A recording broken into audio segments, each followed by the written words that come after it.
Quiero por favor que me acompañen en el libro de Jonás. Jonás.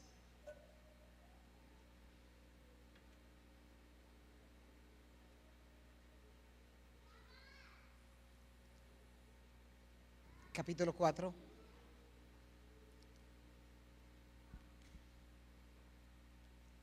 Y ustedes dirán,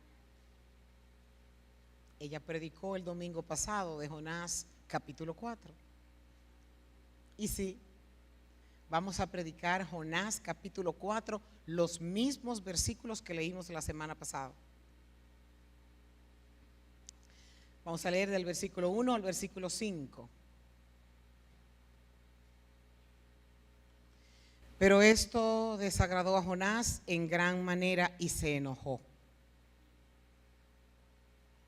Y oró al Señor: Señor, ¿no era esto lo que yo decía cuando aún estaba en mi tierra? Por eso me anticipé a huir a Tarsis, porque yo sabía que tú eres un Dios clemente y compasivo, lento para la ira y rico en misericordia, y que te arrepientes del mal anunciado. Y ahora, oh Señor, te ruego que me quites la vida, porque mejor me es la muerte que la vida. Y el Señor dijo: ¿tienes acaso razón para enojarte? Entonces salió Jonás de la ciudad y se sentó a la orilla, al oriente de la misma. Allí hizo un cobertizo o una enramada y se sentó bajo la sombra de él hasta ver qué sucedería en la ciudad. Vamos a orar. Padre, te damos gracias por lo rico que es tu palabra. Te damos gracias, Señor, porque nos hablas de múltiples formas. Yo te ruego, oh Espíritu Santo, que seas tú en medio nuestro. Tú que conoces lo más escondido de nuestros corazones, que esta palabra sea para ministrar, que esta palabra sea para cambios, que esta palabra sea para arrepentimiento, que esta palabra sea para revelación. Señor, que tú estés en medio nuestro, que hoy sea un día de cambios, que hoy sea un día donde digamos verdaderamente el Señor nos ha visitado.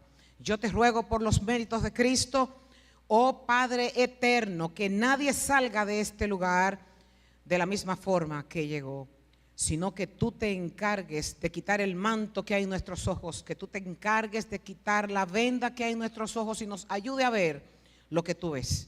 En el nombre de Jesús oramos y te damos gracias. Amén y amén. Pueden tomar asiento. La semana pasada nosotros estuvimos hablando de cómo el Señor había llamado a este profeta, y una de las cosas que nosotros deberíamos de preguntarnos es por qué Dios, que todo lo sabe, Él decide hablarle de una forma sobrenatural a alguien que sabe que no lo va a obedecer. Pudiéramos preguntarnos eso. Este hombre escuchó audiblemente la voz del cielo dándole instrucciones precisas. ¿Y por qué Dios, conociendo a este hombre, decide darle una encomienda tan importante como lo hizo? La semana pasada estuvimos leyendo y en la introducción dijimos que Dios había llamado a Jonás para que fuera a predicar a una ciudad llamada Nínive, para que se arrepintieran porque Dios iba a traer juicio sobre esa ciudad. Y desarrollamos el sermón en donde vimos que Jonás se había enojado y que había huido a otro lugar porque no quería llevar el mensaje que Dios le había dado a esta gente. Dimos una pequeña explicación y dijimos que Nínive era una ciudad sumamente sanguinaria, y al concepto de Jonás era que no era posible en su corazón que Dios pudiera perdonar a gente tan mala como ellos. Llegamos a la conclusión de que Dios le había hecho ver a Jonás que su gracia es extensiva hacia aquel que Él quiere perdonar, independientemente de cuál sea el concepto que nosotros como humanos tengamos. Ahora bien, ¿Por qué Dios utiliza a este hombre? ¿Necesitaba Dios a Jonás? ¿Y por qué no usó a otro? La versión judía respecto a Jonás está descrita en Segunda de Reyes, en el capítulo 9, verso 1, en donde no se nombra, pero los judíos, que llevan una cronología muy clara, mayor que la nuestra, nos habla de Jonás cuando era joven. Y nos dice que en los tiempos del profeta Eliseo, Eliseo mandó llamar a un joven profeta para que fuera a dar un mensaje a alguien que Dios había ungido como rey. Y le dice, prepárate porque vas a viajar. Le dice Eliseo a este joven, prepárate porque vas a viajar. Lleva este frasco de aceite de oliva, ve a Ramot de Galaad y busca a Jehú, hijo de Josafat, hijo de Ninsi. Llévalo a un cuarto privado, lejos de sus amigos, y derrama sobre él aceite sobre su cabeza y dile, esto dice el Señor, yo te unjo para que seas rey de Israel. Luego abre la puerta y sal corriendo. En la literatura judía y en la interpretación de ellos se dice que era Jonás el que había sido enviado por Eliseo a hacer esta encomienda. Dice en el versículo 15, el 11, que después de Jonás haber cumplido con lo que el profeta Elías le dijo que hiciera, Jehú ingresó donde estaban los otros oficiales y uno de ellos le preguntó, escuchen bien, ¿qué quería ese loco? ¿Para qué vino a verte ese loco? ¿Estás bien? Jehú le dijo, ustedes ya saben cómo son esta gente y las cosas que dicen, pues ustedes conocen y conocen también el modo de hablar. Por lo pronto nosotros podemos ver que Jonás era un joven especial, con un temperamento diferente y con un lenguaje diferente, catalogado como loco. El tema de este mensaje, como nosotros lo estamos viendo en pantalla, es el sufrimiento, es la disciplina divina.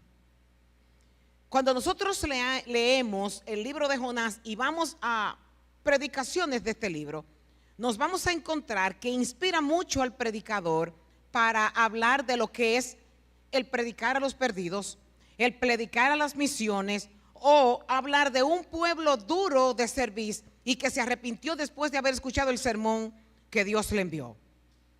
Sin embargo, su mayor énfasis, si nosotros lo leemos detenidamente, es el enfoque que hay en el profeta y en su carácter.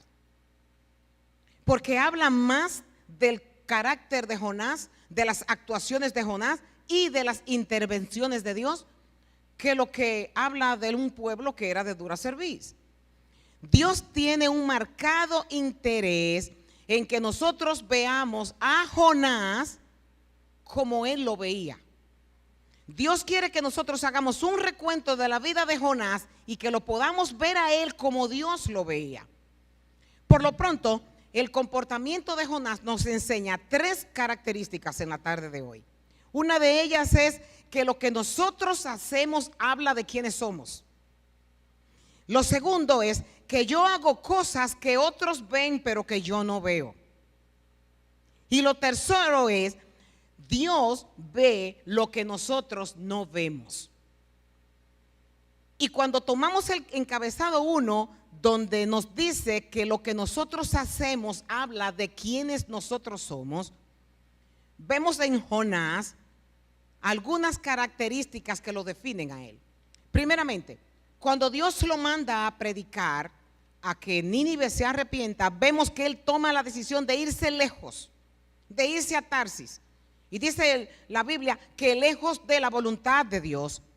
El segundo punto que Jonás aquí hace para nosotros poder más o menos entenderlo, le pide a los marineros que lo tiren al mar. Un hombre con temperamento y para tomar, de esas personas que toman decisiones, que no las piensan, que no las filtran, que no las analizan y que todo es el extremo. Tírenme al mar para que esto se resuelva. Él le dice, tómenme y láncenme al mar y el mar se calmará alrededor de ustedes, pues yo sé que por mi causa ha venido esta gran tempestad sobre ustedes. No toma la actitud de reconocer que lo hizo mal, de pedir perdón, de decirle a Dios que le diera otra oportunidad, de tener una actitud sumisa delante de Dios. No. Jonás se fue del punto 1 al punto 10. Yo sé que dentro de nosotros hay muchas personas que son como esa, que del punto 1 se van al 10. No escalan al 2, sino del 1 suben al 10. Jonás era este tipo de persona. Tírenme al mar y esto se va a resolver. Dios perdona a Nínive y vemos cómo reacciona. Le dice a Dios que no le gustó lo que él había hecho. Y le dice, te ruego que me quites la vida, porque mejor me es la muerte que la vida. Wow. Eso se llama estar lleno de rabia. Eso se llama estar lleno de odio. Eso se llama tener un alto grado de enojo para decirle al mismo Dios, mira, quítame la vida. Yo prefiero que tú hagas eso a yo ver lo que tú estás haciendo. El punto 2, vemos que hacemos cosas que nosotros no vemos, pero otros sí ven. Dios mostró misericordia a Nínive, pero el libro revela más el egoísmo, la arrogancia, el enojo y la desobediencia del profeta más que todas las cosas. El ego, el orgullo, la dureza de corazón, la soberbia, el enojo, la ira, el resentimiento, la falta de dominio propio y la irreverencia eran características de este hombre. Escuchen esto. Él salió de la ciudad, se sentó al oriente, allí se hizo una enramada, se sentó bajo la sombra hasta ver qué sucedería en la ciudad. El Señor Dios dispuso que una planta creciera sobre Jonás para que hiciera sombra sobre su cabeza y lo librara de su incomodidad. Y Jonás se alegró grandemente por la planta. Miren cómo varía este hombre de tener una actitud de enojo a alegrarse porque Dios le concede un favor. Pero al rayar el alba del siguiente día, Dios dispuso que un gusano atacara la planta y se secó. Y sucedió que al salir el sol, Dios dispuso un sofocante viento del este y el sol hirió la cabeza de Jonás. Y cuando desfallecía, dice él, con toda su alma deseaba morir y decía, mejor me es la muerte que la vida. Otra vez, Jonás, porque las cosas no salieron como él quería, él prefería que Dios lo matara a él seguir viendo lo que veía. Entonces Dios le preguntó a Jonás, ¿tú tienes razón acaso para estar enojado por esa planta? Tengo yo mucho más razón para enojarme hasta la muerte, le respondió a Dios. Dice la versión Dios habla hoy. Claro que me parece bien, respondió Jonás. Estoy que me muero de la rabia. Qué tremenda expresión de un profeta hablándole a Dios. Qué tremendo sentimiento tiene este hombre. Él veía dentro de él que estaba bien. Él se justificaba con su actitud de estar enojado por cosas. Y Dios sutilmente una y otra vez le hace preguntas para ver si él cae en sí. Yo no sé si ustedes han estado sentados frente a un psicólogo. El psicólogo, el trabajo de él es ganar dinero para escuchar a otro hablando. Pero cuando el psicólogo está sentado, le hace la terapia consiste en que tú mismo te escuches, para entonces el psicólogo conocer cuál es el problema real que tiene esa persona. Y Dios, como un buen terapeuta, le dice a Jonás, está bien, yo me imagino con esa voz apacible y hermosa que tiene el Señor, y le pregunta, ¿está bien que te enojes de esa manera? Es posible que muchos de los que estemos aquí estén enojados por algo. Un enojo que no lo pueden decir, pero está ahí. E incluso hay enojos que duran años. Hay enojos que vienen desde la niñez y se van desarrollando en la adultez y están tan integrados en la vida de nosotros que tenemos caracteres difíciles y no sabemos por qué es, y es porque hay enojos que vienen desde la niñez. Pero la Biblia dice que Dios tiene un registro en el cielo, que tiene un libro con el nombre de cada uno de nosotros y conoce cada uno de nuestros pasos. Conoce lo que vamos a decir aún sin que nuestra boca se abra. Conoce todo de nosotros. Pero Él quiere que nosotros nos encontremos a nosotros mismos.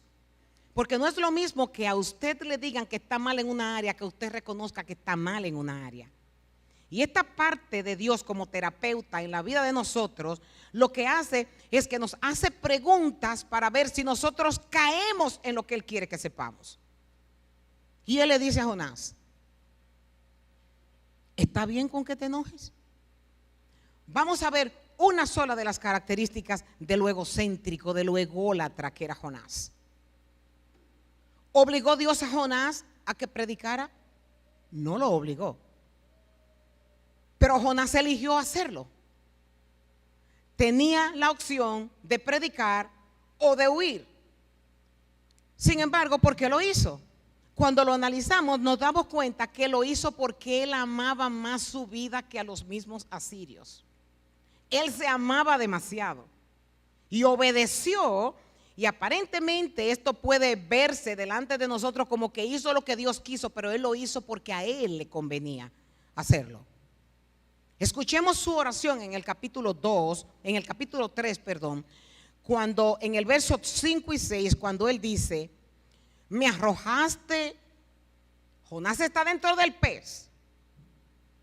Jonás está ahí dentro. Nosotros escuchamos la historia de Jonás, pero Jonás no estaba en un pez sentado. Jonás estaba en un pez en donde ya él no tenía esperanza de tener vida de nuevo. Jonás está contando sus días o contando sus horas. Y cuando está ahí dentro, él dice: me arrojaste a lo más hondo del mar. Solo agua veía yo por todos lados. Grandes olas cruzaban sobre mí. Me había hundido por completo. El mar me cubría todo y las algas se enredaban en mi cabeza. Creí que ya nunca saldría del fondo del mar. ¿Usted se cree que en la condición en la que él estaba dentro del pez era para él salir del pez y decirle al Señor: no, no voy para Tarsis? Él sabía que algo peor le iba a pasar.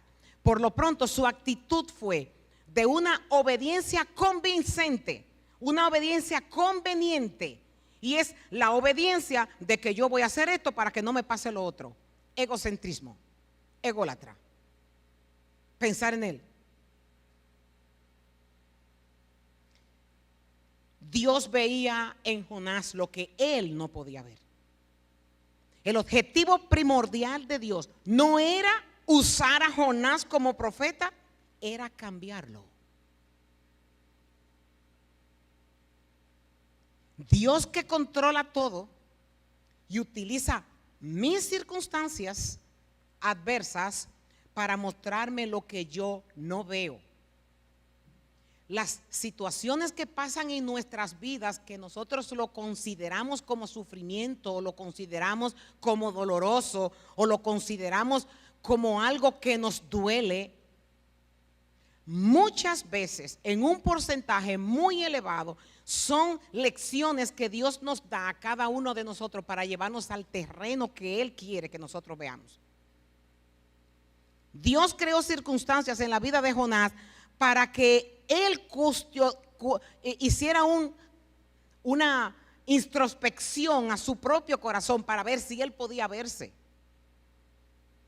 ¿Cómo lo ayudó a encontrar Dios con su interior? El libro no nos concluye cómo Jonás se sintió después de haber sido probado y después de Dios mostrarle y levantar tantas cosas. No nos dice el libro cómo pasó. Lo coloca delante de un espejo. Dios lo prepara todo, en tu vida, en la mía y en la vida de Jonás. Situaciones difíciles, pruebas, contratiempos, enfermedades, pérdidas, traiciones.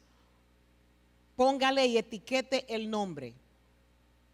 Todo con propósito, todo para que nos veamos como somos por dentro. Y ojo en esto. No se trata de nuestro entorno, se trata de nosotros. Cuando Dios está trabajando con nosotros, nosotros no podemos involucrar al que está al lado porque la lección es para mí, independientemente de lo que el otro haga. Voy a ponerle una pequeña ilustración. Los discípulos duraron 3 años y medio caminando con Jesús. Los discípulos eran envidiosos, incrédulos, egoístas, arrogantes, orgullosos, mentirosos y cobardes. En los 3 años que caminaron con Cristo. Todo esto se evidenciaba en la forma en la que ellos hablaban y en la forma en que ellos actuaban. Por ejemplo, tenemos a un Juan y a un Jacobo, que hasta la madre habló con Jesús para que cuando Jesús estuviera en gloria, sentara uno a la derecha y el otro a la izquierda. Estos dos andaban detrás de poder. Se le llama los hijos del trueno, porque eran violentos. Recuerden cuando Cristo los manda a predicar y no le querían hacer caso. Le dijo: Señor, no podemos hacer como Elías hizo, que le mandara fuego del cielo para que los quemara a todos. Ese era el temperamento de ellos. Nos encontramos con un Judas que era ladrón. Nos encontramos con un Tomás que era incrédulo. Nos encontramos con un Simón que era un revolucionario. Y nos encontramos con un Pedro que era impulsivo, irritable e imprudente. En Lucas, Cristo, conociendo la condición de Pedro y de los discípulos, le dice en el capítulo 22, el verso 31 al 34, Simón, Simón, Satanás ha pedido zarandearlos a cada uno de ustedes como si fueran trigo. Pero yo he rogado en oración por ti, Simón, para que tu fe no falle, de modo que cuando te arrepientas y vuelvas a mí, fortalezcas a tus hermanos. Oigan al Pedro antes de la resurrección: Señor, mira, yo estoy dispuesto a ir contigo hasta la cárcel, a la muerte. Y Jesús le respondió: Pedro, déjame decirte algo. Mañana por la mañana, antes de que cante el gallo, negarás 3 veces que me conoces. Y Pedro, con su fortaleza carnal, le dice al Señor: no, yo no lo voy a permitir eso. Incluso nosotros vemos cuando a Getsemaní van y trata de apresar a Jesús, que él saca una espada y le corta la oreja. Y Jesús le tiene que decir: basta ya. Si yo necesitara ayuda, la mandara a buscar del cielo. Pero cuando Cristo le dice esto a Pedro, es porque él conocía cómo Pedro iba a actuar. Él conocía el corazón de Pedro. Una y otra vez Cristo tenía que reprenderlo por su actitud impulsiva. Y cuando Cristo le dice que Satanás lo iba a zarandear, y nosotros vemos más adelante los acontecimientos, no vemos a Satanás en persona tratando de zarandear a Pedro. El zarandeo fue a través de personas. El zarandeo fue a través de una sierva. El zarandeo fue a través de un soldado. Por lo pronto, seres humanos o circunstancias son las herramientas que Dios usa en nuestras vidas para llevarnos al terreno de la perfección en Jesucristo. Dice que el Señor volvió y miró a Pedro, y Pedro salió del patio llorando amargamente. ¿Sabe por qué Pedro lloraba ya? Porque ya Pedro había empezado a reconocer el pecado que moraba en él, la condición que había en él. Y esa simple mirada del maestro fue la que hizo que Pedro se viera por dentro. ¿Quién usó Dios para que Jonás se viera por dentro? El Señor mandó. Cuando leemos este libro, miren, nos encontramos con una cantidad de sucesos donde la Biblia nos dice: y Dios hizo esto, y Dios hizo esto, y Dios hizo el otro. Por ejemplo, el Señor mandó un poderoso viento sobre el mar, para que pasara lo que pasó. Dice que se desató una violenta tempestad que amenazaba con despedazar el barco. Capítulo 1, verso 4. El Señor había provisto un gran pez que se tragara a Jonás. 1:17. El Señor ordenó al pez escupir a Jonás. Si ustedes se dan cuenta, miren cómo la mano de Dios obra. Se supone que tenía que ser un pez tan grande para poder tener un hombre dentro de su vientre, que ese tipo de pez no nada en playas, sino que está mar adentro. Sin embargo, aquí nos dice el versículo que el Señor ordenó al pez que lo escupiera. ¿Y dónde lo escupió? En la playa donde ya Jonás podía salir caminando. Maravilloso. Dios cambió de parecer y no llevó a cabo. Estoy describiendo todas las cosas que Dios levantó para ver si Jonás reaccionaba. Cambió de parecer y no llevó a cabo la destrucción con que los había amenazado. 3:10. El Señor proveyó que una planta fuera a darle sombra. 4:6. Dios también proveyó un gusano. 4:7. Dios proveyó un viento abrasador. 4:8. Todo esto eran herramientas a favor de Jonás. Te va a decir, ¿cómo a favor? A favor de Dios llevar a Jonás al terreno que él quería. Esto le ocasionó casi la muerte, esto le ocasionó disgusto, esto le ocasionó querer hasta morir. Sin embargo, detrás de todo esto había un plan redentor que lo que quería era, como dice Romanos 8:28, que todas las cosas obraran para bien, porque era amado por el Señor.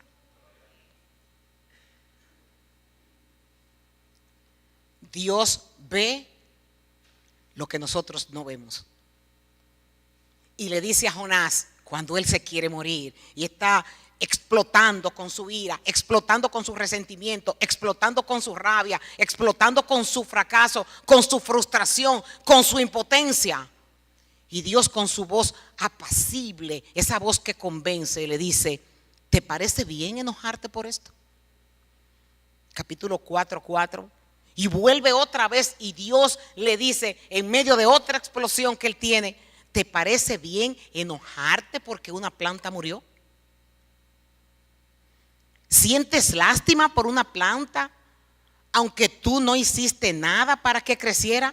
Creció rápido y murió rápido, pero Nínive tiene más de 120,000 habitantes que viven en oscuridad espiritual, sin mencionar todos los animales. ¿No debería yo sentir lástima por esta gran ciudad?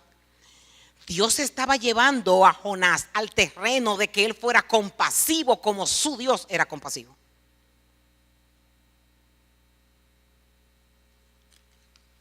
Entonces, el objetivo primordial de Dios no es usarnos. El objetivo número uno de Dios en nuestras vidas es cambiarnos. Y muchas veces nosotros justificamos nuestra conducta y tratamos de convencer a los demás de que estamos bien. Yo no sé si usted ha estado en un círculo en su vida en donde le pasan episodios cada X tiempo y es el mismo episodio aunque sea con personas distintas. ¿Sabe qué significa eso? Que la primera vez que le llegó la prueba usted no la pasó. Y que Dios tiene que provocar cosas nuevas en su vida que tiene el mismo concepto para ver si usted puede abrir su ojo espiritual y darse cuenta de qué área de su vida Dios quiere trabajar con usted. ¿Qué ve Dios en nosotros que nosotros no vemos? Yo he escuchado a gente testificar y decir, es que yo soy orgulloso o yo soy orgullosa. ¿Qué tú estás haciendo para trabajar con tu orgullo? El paso 1 es como los adictos cuando llegan a sus reuniones. Mi nombre es fulano de tal y soy adicto. Ok, ese es el primer paso, reconocer que estamos en esa condición. La segunda parte es tú ver qué vas a hacer con esa condición. ¿Qué medicina tú le vas a poner a eso para resolverlo?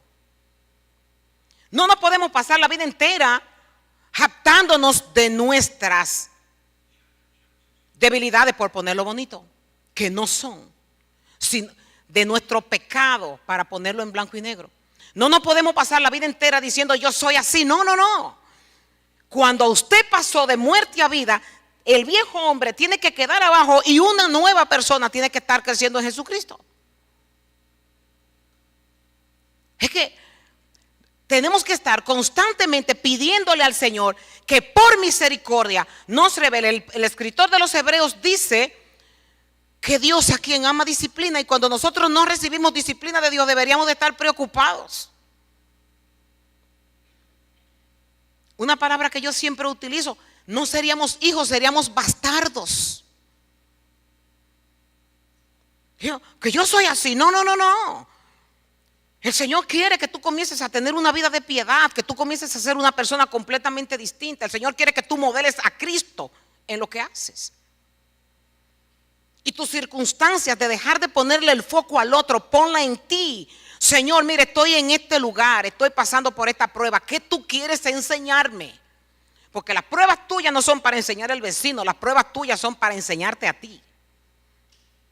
Señor, ¿qué tú quieres? ¿Cuáles son las áreas de mi vida que a ti no te agradan y que yo tengo que comenzar a enterrarla, así como fue enterrado mi hombre viejo?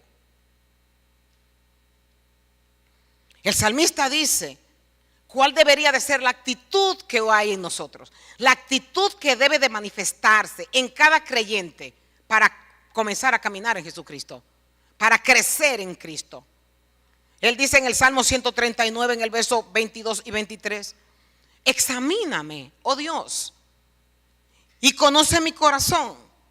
Pruébame y conoce los pensamientos que me inquietan. El salmista lo que le está diciendo a Dios es, examíname. Mire, yo hago mucho esto para pedirle al Señor que me muestre. ¿Qué ustedes se creen? Que yo le estoy diciendo esto a ustedes y que yo no vivo esto. Yo lo vivo también. Y utilizo las herramientas que me dan las escrituras. La escritura me dice, pregúntale al Señor cuáles áreas de tu vida tienen que comenzar a trabajar. ¿Qué tienes que cultivar para que tú seas a la imagen de Cristo? Y ese es mi interés. Si no, el Señor me hubiera llevado ya. O sea que Él no ha terminado la obra conmigo aquí abajo. El salmista dice, escudriñame, Señor. Conoce mi corazón, pruébame, conoce los pensamientos que me inquietan. Dime qué es lo que me domina. Si lo que me domina es el negocio, si lo que me domina es la mujer, si lo que me domina es la familia, si lo que me domina son los hijos y las prioridades que yo tengo en mi vida, a ti te tengo en el segundo lugar. Examíname, dime, Señor, qué es lo que yo tengo en primer lugar que te quite el trono a ti. Ir con esa intención delante del Padre para nosotros poder crecer. Y el salmista sigue diciendo, señálame cualquier cosa en mí que te ofenda y guíame por el camino de la vida eterna. Eso es alguien que está preocupado en crecer, alguien que está preocupado en no justificarse cómo es, sino cambiar lo que a Dios no le agrada. Y una de las oraciones que nosotros el día de hoy debemos de elevar. Yo puse todo esto pensando en mí, porque yo necesito toda esta ayuda que yo le voy a plantear a ustedes. Y la oración es, Señor, ayúdame con mi orgullo. Señor, ayúdame a hacer pacto con mis ojos para no ver a otra mujer. Señor, ayúdame con mi falta de misericordia. Señor, ayúdame con mis explosiones de ira. Señor, ayúdame con mi falta de dominio propio. Señor, ayúdame con mi falta de paciencia con las personas que son difíciles. Señor, ayúdame a hacer justicia, a hablar con sinceridad y a rehusar a las ganancias injustas. Señor, aparta mis ojos de mirar vanidad, dice el salmista. Oh Dios, pon en mí un corazón limpio y dame un espíritu nuevo y fiel que sea de tu agrado. Estamos mal, todos los que estamos aquí, todos. Aquí no hay nadie. La hermana Liliana es la que más tiempo tiene en el evangelio, tiene 70 y pico de años y todavía le falta. Aquí no hay nadie que califique, nadie. El que sienta que ha llegado a la meta está mal. Porque la posición del creyente es sentirse siempre que está deficiente delante de Dios. Porque cuando nosotros comprobamos nuestra santidad con la de Dios, nos vamos a quemar en los exámenes diarios. Y la obra regeneradora en nuestras vidas todavía no ha terminado. Por lo pronto tenemos que estar a vanguardia todos los días pidiéndole al Señor, Padre, ayúdame en esta área, ayúdame en esta otra, ayúdame en esta, ayúdame en esta. Señor, muéstrame. Uno de los exámenes que nosotros debemos de hacernos es, conocemos distintas personas. Y qué casualidad que esas personas coinciden sin conocerse, hablarnos a nosotros de nuestros defectos. No nos conocen. Sin embargo, como nosotros seguimos siendo los mismos con este y con el otro, ese se da cuenta que yo tengo esto. Y este otro que está acá se da cuenta que yo también lo tengo. Y me lo dicen y yo me enojo contigo y me enojo con el que está de este lado. Porque no quiero que me digan lo que yo soy. La tarea que nos vamos a llevar todos nosotros es: ¿cuáles son las quejas que los otros nos han dicho toda la vida y que nosotros nos hemos resistido a ella? Esa parte Dios la quiere trabajar contigo. La santificación, nosotros no podemos hacer nada. Solo Dios interviene en ella. Yo no me puedo hacer santo a mí misma, pero sí puedo pedirle al Santo de los Santos que haga esa obra en mí, porque Él tiene poder para hacerlo. Pedro salió del patio llorando amargamente, no por remordimiento, sino por el pecado que había en él. A mí me confrontó Dios con esta prédica.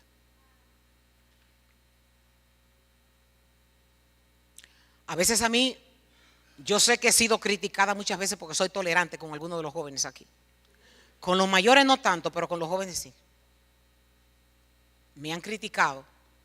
¿Saben por qué? Porque yo entiendo que va a llegar un momento que Dios va a hacer lo que hizo con Pedro. Y yo sé que el Señor va a trabajar en ellos para convencerlos, si no, no estuvieran en la iglesia. No es que yo lo apoyo con esto, que conste. Pero tengo esperanza en el poder misericordioso de Dios para traer a sus pies a todo aquel que no esté bien. Tengo esperanza en eso, porque si Dios lo ha hecho conmigo, lo va a hacer también con otros. Yo quiero que nosotros hoy seamos sinceros con Dios. Y aunque nos duela, ¿sabe? Cuando comenzamos a desarrollar la humildad de nosotros, el dominio propio, la templanza, cuando nos digan la verdad y nos quedemos callados y digamos: si Él está mirándome y me está diciendo esto, no me voy a defender, voy a trabajar esa área de mi vida. Ya ahí comenzamos a hacer cambios en nuestras vidas. El libro de Jonás es maravilloso porque nos enseña a una persona igual que nosotros y nos muestra la misericordia de Dios para querer que nosotros cambiemos. Vamos a ponernos de pie y vamos a pedirle a nuestro Padre Celestial que nos ayude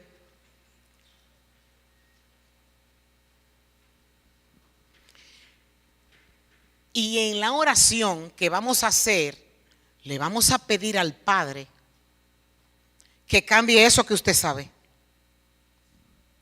Vamos a pedirle a nuestro Dios que cambie esa área de nuestras vidas en la cual nosotros no lo glorificamos.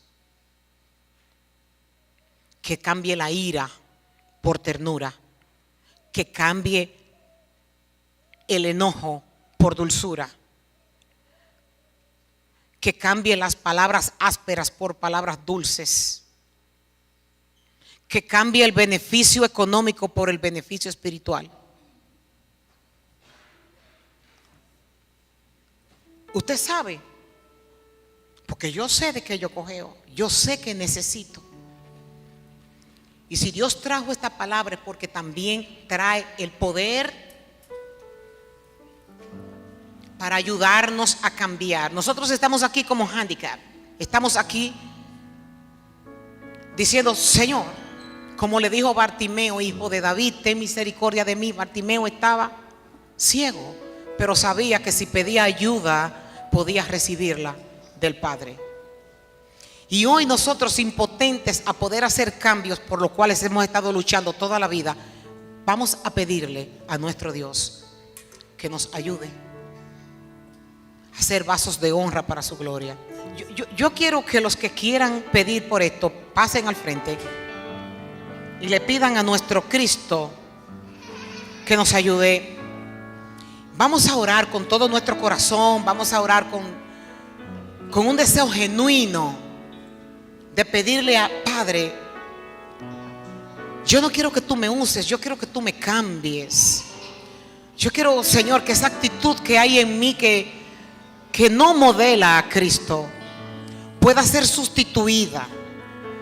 Que tú pongas el amor de Cristo en mí para con los demás. Que tú me ayudes a evaluar a los demás como tú me evalúas a mí.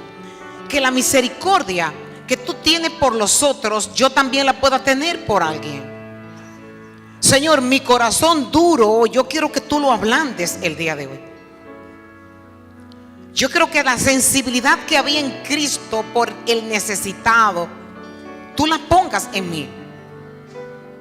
Y no para mi beneficio, sino para el de tu gloria. Porque aún haciendo las cosas para ti, nosotros podemos llenarnos de orgullo.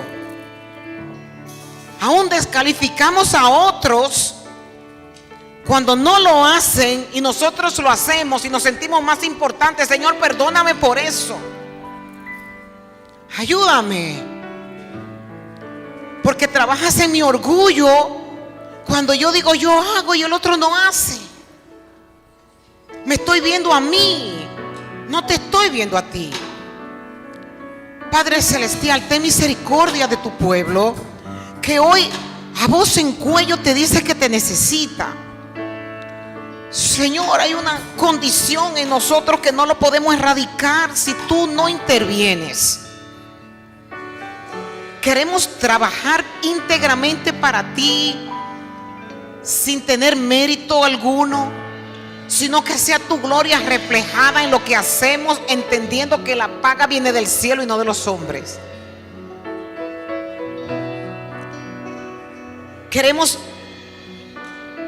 Señor, que tú des como un martillo a este corazón que quiere actuar como quiere. Te ruego en el nombre de Jesús, ten misericordia, Padre. Padre, ayúdanos, ayúdanos. Estamos impotentes, Señor, miserables de nosotros. ¿Quién nos librará de este cuerpo de maldad?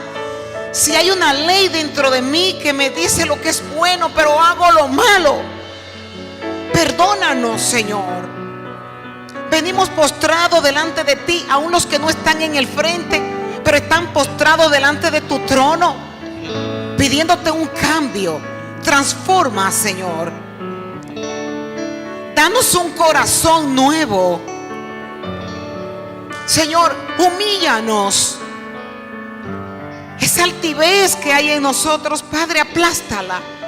Porque queremos que seas tú el que reines y no nosotros. En el nombre glorioso de Jesucristo, Señor, estamos dispuestos al cambio. Necesitamos tu intervención. Necesitamos que nos visites. Señor, esta soberbia necesitamos que la aplaques. Oh Padre Santo, ten compasión de tu pueblo, Señor. Estamos rodeados de lazos como lo estaba Jonás dentro del pez. Las algas, Señor, envuelven nuestro cuello y nos asfixian. Y a voz en cuello hoy te decimos: ayúdanos, Señor. Cambia este temperamento que nos provoca dificultades con el que está a nuestro lado. Ayúdanos a ser mansos y humildes de corazón, así como lo era tu Hijo. Ayúdanos, Señor. Mira nuestras luchas, sosténnos de la mano. Señor, danos las estrategias para saber cómo salir de aquí. En el nombre de Jesús oramos, oramos. Es nuestra herramienta para alcanzar tu misericordia. Es nuestra herramienta para que, Señor, nos cambies. Señor, que tu gracia es la que provee los frutos del Espíritu. Ese fruto que nosotros necesitamos desarrollar. Danos paciencia, amor, longanimidad, dominio propio, templanza. Oh Señor, toda ira, todo enojo, toda herida, sánala el día de hoy en el nombre de Jesús. Ayúdanos a comenzar de nuevo. Pon amnesia en el corazón de nosotros para olvidarnos del daño que nos han hecho. y pensar en el bien que tú nos has hecho. Te lo rogamos, Señor. Te lo rogamos, Padre, en el nombre de Jesús.